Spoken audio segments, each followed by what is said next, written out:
sitting in a sun patch. I gotta say, I could sit here and look at myself all day looking this way. It's not quite how I feel.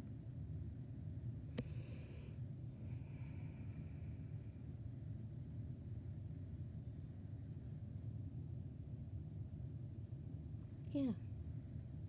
It's neat though, because when I go and look into videos, like the things that I didn't really watch anymore, or that I watched just to see how the collective was doing, I'm right on track.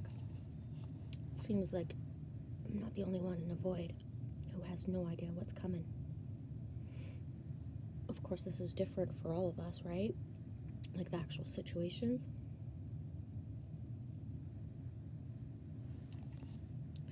G above brought me a coffee a few minutes ago. He knocks on the door, and I open it and say hi. He says, I brought you coffee, so maybe you won't yell at me today.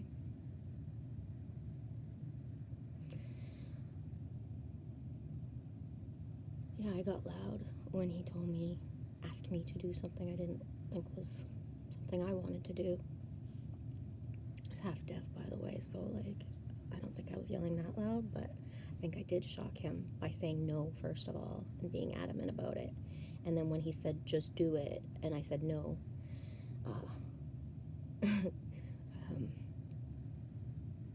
yeah, I wondered how that was going to go.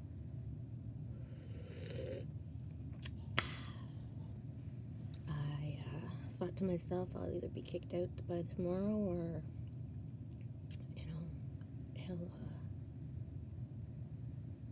do that thing that people do, get me a coffee as an apology.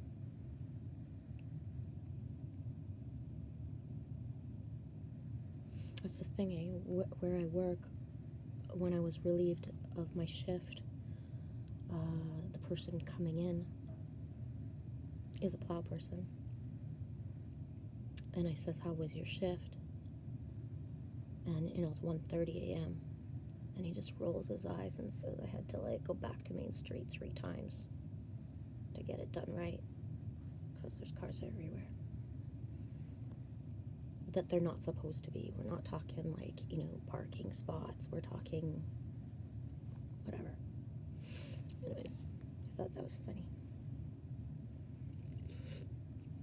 I don't remember what time that incident happened with G above, but it was 1:30 a.m. when, you know, somebody came in after a 9.5-hour shift, exhausted, and you know, it's a big responsibility to have that job. You're up high, the weight of your vehicle. Yada yada.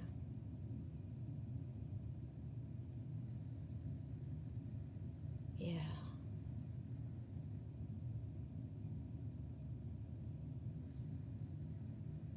So it seems the void is, you know, normal and necessary. And I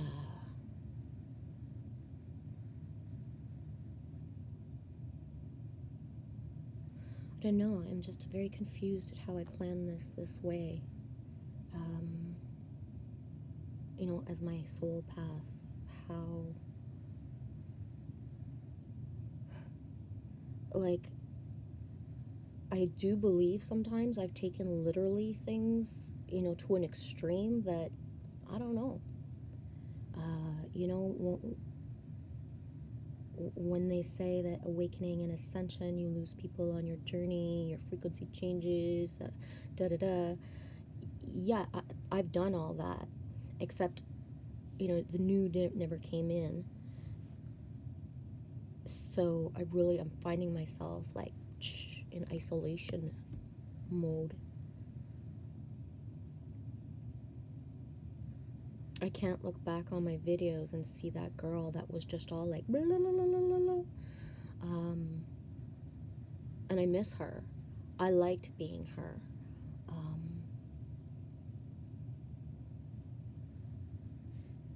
But sometimes I find that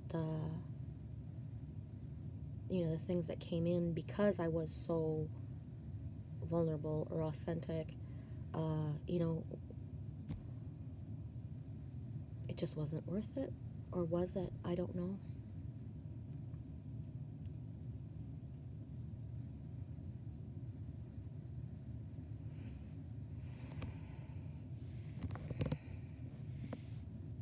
Wish I could be all inspirational and shit. I said a swear word. So now my comments will probably be turned off because I don't know how to edit. And I feel I've looked and invested like way too much time on how to change my settings on YouTube to not be able to do it.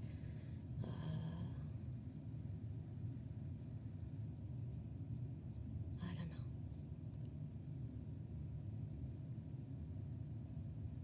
This too shall pass.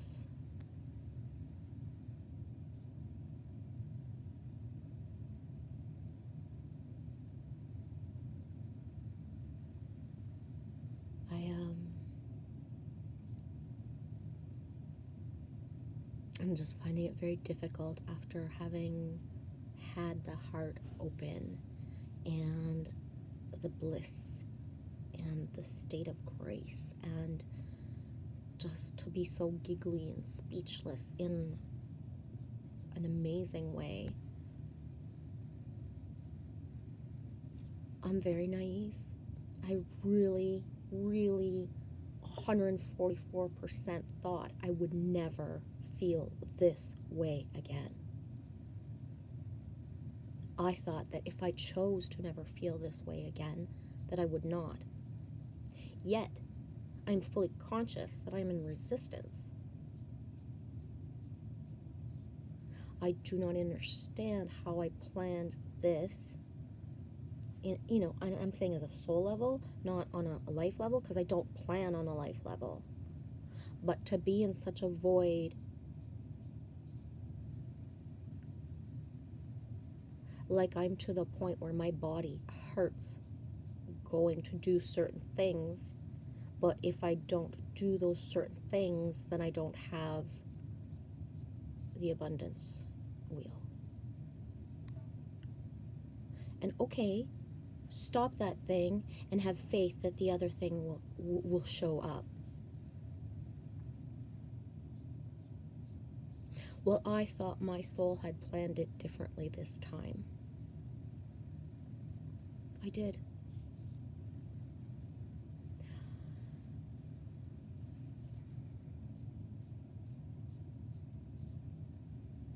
I really did.